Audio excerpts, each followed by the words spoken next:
I think in the future there will be more and more emphasis on the role that private companies and individual citizens have in helping to solve problems we all share, public problems.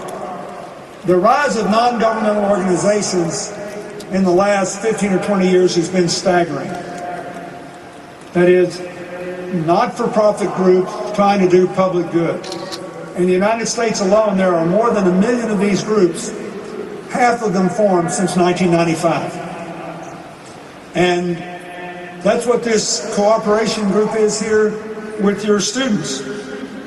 It's a way of doing that. I think we'll see more of that. I think there will be more opportunities to try to figure out how to bring women into the workforce in a way in terms of full equality, and that's a place that helps rich as well as poor countries.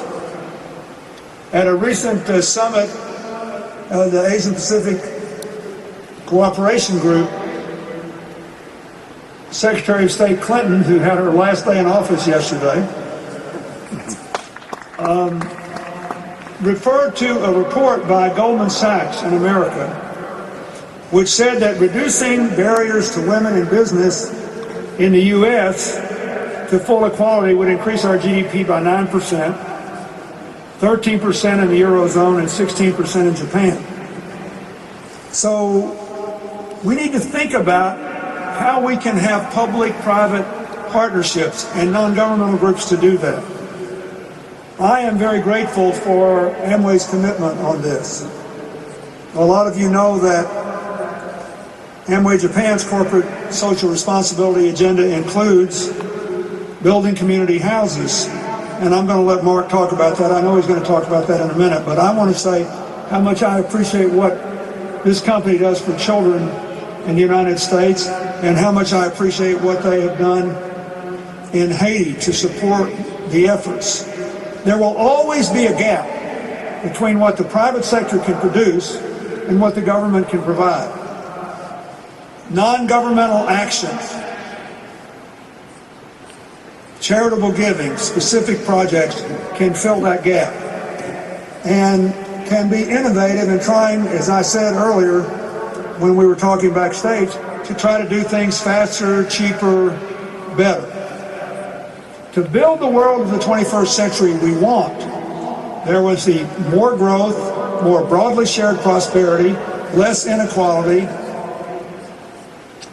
the proper amount of instability, and a sustainable path for the use of energy, food, and other resources. I am always in awe of the ability of the Japanese people to solve a problem and do it together once they decide to do it.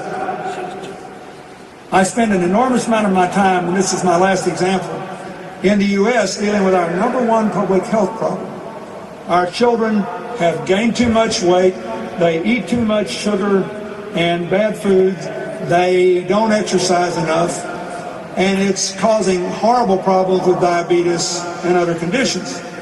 We seem to be driving that problem down now.